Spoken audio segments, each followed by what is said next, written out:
ಸಂದರ್ಭದಲ್ಲಿ ಮತ್ತೊಬ್ಬರು ಅತಿಥಿ ಜಾಯಿನ್ ಆಗ್ತಾ ಇದ್ದಾರೆ. ಅವ್ರನ್ನ ಕಾರ್ಯಕ್ರಮಕ್ಕೆ ನಾನು ವೆಲ್ಕಮ್ ಮಾಡ್ಕೋತೀನಿ. ಉಪನ್ಯಾಸಕಿಯಾದಂತಹ ಶ್ರೀಲಕ್ಷ್ಮಿ ಅವರು ನಮ್ಮ ಜೊತೆ ಇದ್ದಾರೆ. ಅವ್ರನ್ನ ಕಾರ್ಯಕ್ರಮಕ್ಕೆ ಬರ್ಮಾಡ್ಕೊಳ್ಳೋಣ. ನಮಸ್ತೆ ಮೇಡಮ್, ಕಾರ್ಯಕ್ರಮಕ್ಕೆ ಸ್ವಾಗತ.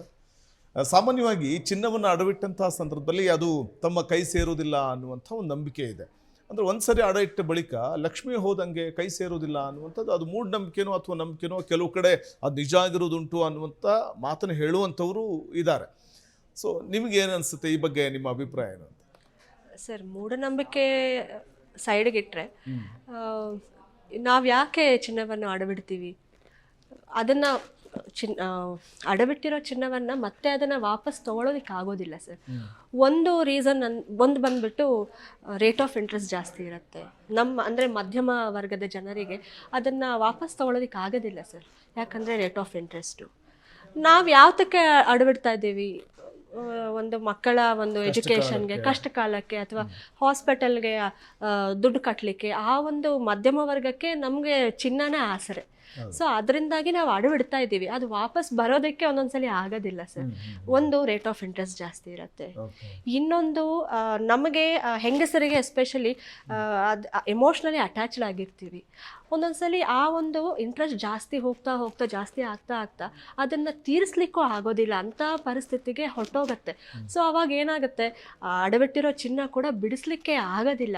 ನಮಗೆ ಆ ಒಂದು ಒಡವೆ ಮೇಲೆ ಎಮೋಷ್ನಲ್ ಅಟ್ಯಾಚ್ಮೆಂಟ್ ಇದ್ರೂ ಕೂಡ ಒಂದೊಂದ್ಸಲಿ ಕೈ ಬಿಟ್ಟು ಹೋಗುತ್ತೆ. ನಿಮಗೆ ಎಷ್ಟು ಎಮೋಷನಲ್ ಅಟ್ಯಾಚ್ಮೆಂಟ್ ಇದೆ? ಚಿನ್ನ ನಿಮ್ಗೆ ಎಷ್ಟು ಇಷ್ಟ ಅಂತ? ಸಾಮಾನ್ಯವಾಗಿ ಯಾಕೆ ಕೇಳಿದೆ ಅಂದ್ರೆ, ಮಹಿಳೆಯರಿಗೆ ಚಿನ್ನ ಅಂತಂದ್ರೆ ಅದು ಪ್ರೀತಿ ಇದ್ದೇ ಇರುತ್ತೆ. ಸೊ ಅದಕ್ಕೆ ಕೇಳಿದ್ದೆ. ಇದೆ ಸರ್, ಅಷ್ಟೊಂದು ಹುಚ್ಚು ಏನೂ ಇಲ್ಲ.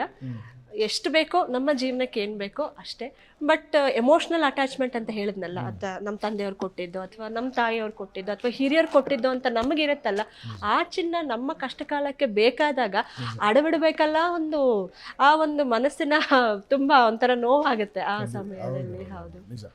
ಜೊತೆಗೇನೆ ಸಾಮಾನ್ಯವಾಗಿ ಈಗ ಕಷ್ಟ ಕಾಲದಲ್ಲಿ ಅಡವಿಟ್ಟಂಥ ಸಂದರ್ಭ, ಸೊ ಅದನ್ನ ಎಷ್ಟೋ ಸಲ ಬಿಡಿಸ್ಕೊಳ್ಳೋಕೆ ಆಗೋದೇ ಇಲ್ಲ. ಬಹುಶಃ ನಾವು ಸರಿಯಾದ ಟೈಮಲ್ಲಿ ಅಡವಿಟ್ಟಿರ್ತೀವೇನೋ ಅನ್ನುವಂಥದ್ದು ಇದೆ. ಸೊ ನಂಬ್ತೀರಾ ನೀವು ಅದನ್ನ? ನಿಜ ಅಂತ ಅನ್ಸುತ್ತಾ ಅದು? ಅದಕ್ಕೆ ವಾರ, ತಿಥಿ, ನಕ್ಷತ್ರ, ಕರ್ಣ ಇವೆಲ್ಲ ನೋಡುವಂಥದ್ದು ಇದೆ ಕೆಲವು. ಸೊ ಅದ್ ನಂಬ್ತೀರಾ ನೀವು? ಅಂದರೆ ಕಷ್ಟ ನಮಗೆ ಹೇಗೆ ಬರುತ್ತೋ ಗೊತ್ತಾಗಲ್ವಲ್ಲ ಸರ್. ಇವಾಗ ಹೇಗಾದರೂ ಬರುತ್ತೆ. ಕಷ್ಟ ಬರೋದು ಈ ದಿನ ಅಂತಲೇ ನಮಗೆ ಕಷ್ಟ ಬರೋದಿಲ್ಲ. ಅದನ್ನೇ ಕಾಯ್ಕೊಂಡು ಕುತ್ಕೊಳಕ್ಕಾಗೋದಿಲ್ವಲ್ಲ.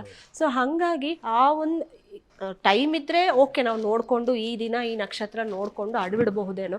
ಬಟ್ ಏನಾದರೂ ಎಮರ್ಜೆನ್ಸಿ ಇದ್ದರೆ ಈ ದಿನ ಎಲ್ಲ ನೋಡಲಿಕ್ಕೆ ಸಾಧ್ಯನೇ ಇಲ್ಲ ಸರ್. ಸಾಧ್ಯನೇ ಇಲ್ಲ. ಗುರುಗಳೇ, ಬಹುಶಃ ಈ ಹರಾಜಾಗುವಂಥ ಹಂತದಲ್ಲಿರ್ತವೆ ಕೆಲವೊಮ್ಮೆ ಒಡವೆಗಳು. ಸೊ ಅಂತಹ ಸಂದರ್ಭದಲ್ಲಿ ಏನಾದರೂ ಈ ಪರಿಹಾರ, ಪೂಜಾ ಕಾರ್ಯಕ್ರಮಗಳ ಮೂಲಕ ಪರಿಹಾರ ಮಾಡಿಕೊಳ್ಳುವಂಥದ್ದು, ಆ ರೀತಿ ಏನಾದರೂ ಮಾಡ್ಲಿಕ್ಕೆ ಸಾಧ್ಯ ಇದೆಯಾ? ಅಂಥದ್ದೇನಾದರೂ ಇದೆಯಾ?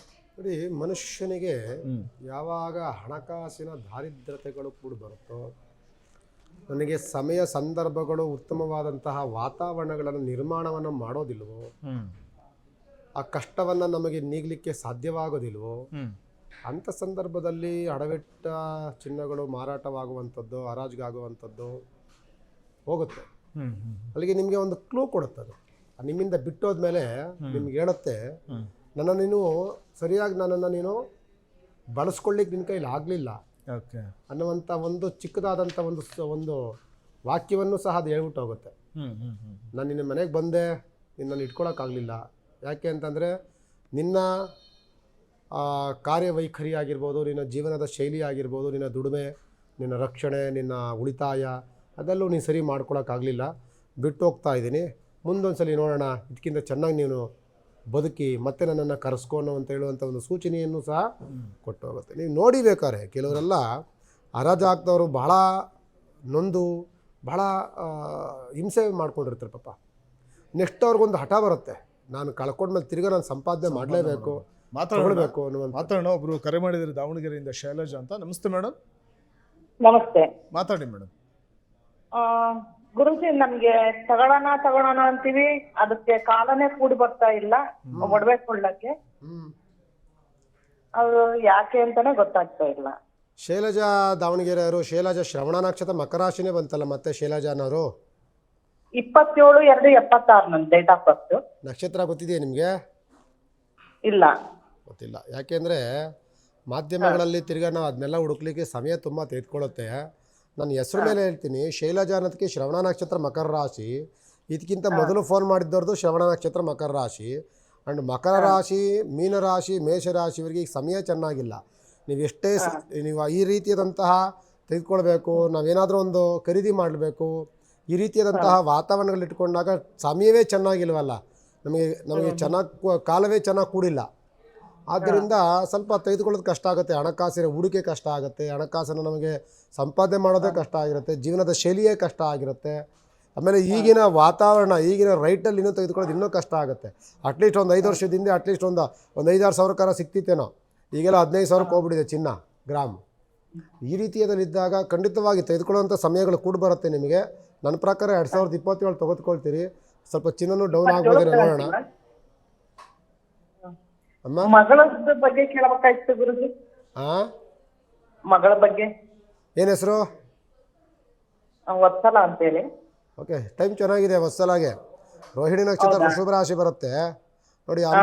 ಅಂಥವ್ರ ಮಗಳ ಕಡೆಯಿಂದ ಗಿಫ್ಟ್ ಇಸ್ಕೊಂಡ್ಬಿಡಿ, ಚಿನ್ನ ಹೌದಾ? ಇರುತ್ತೆ. ಹಾ, ಹಾಂ, ಓಕೆಮ್ಮ. ಥ್ಯಾಂಕ್ ಯು ಕರೆ ಮಾಡಿದ್ದಕ್ಕಾಗಿ. ಬಹುಶಃ ಶ್ರೀಲಕ್ಷ್ಮಿಯವರೇ, ಈಗ ಈ ಕಷ್ಟ ಬಂದಾಗ ನೆಂಟರು ಕೈ ಬಿಟ್ಟರು ಯಾವುದೇ ಕಾರಣಕ್ಕೂ ಚಿನ್ನ ಕೈ ಬಿಡೋದಿಲ್ಲ ಅನ್ನುವಂಥ ಮಾತಿದೆ ಅಲ್ವಾ? ನೆಂಟರು ಕೈ ಬಿಟ್ಟರು ಚಿನ್ನ ಕೈ ಬಿಡೋದಿಲ್ಲ ಅನ್ನುವಂಥ ಮಾತಿದೆ. ಬಹುಶಃ ಇಂಥ ಸಂದರ್ಭದಲ್ಲಿ ಕೆಲವರು ಅಡವಿಡೋದಕ್ಕೆ ಹಿಂಜರಿತಾ ಇರ್ತಾರಲ್ಲ, ನಾನು ಅದಕ್ಕೆ ಹೇಳಿದೆ, ಹಿಂಜರಿಕೆ ಯಾಕೆ? ನೆಂಟರಂತೂ ನಮಗೆ ಸಹಾಯ ಮಾಡಲ್ಲ, ಕಷ್ಟ ಕಾಲದಲ್ಲಿ ನಮಗೆ ಚಿನ್ನ ಸಹಾಯ ಮಾಡುತ್ತೆ ಅನ್ನೋದಾದರೆ ಹಿಂಜರಿಕೆ ಯಾಕೆ? ಸರ್, ಒಂದು ಫಸ್ಟಲ್ಲೇ ಹೇಳಿದ ಪ್ರಕಾರ ಒಂದು ಅದ್ರ ಮೇಲಿರೋ ಒಂದು ವ್ಯಾಮೋಹ ಅಥವಾ ಎಮೋಷ್ನಲ್ ಅಟ್ಯಾಚ್ಮೆಂಟ್ ಇರುತ್ತೆ.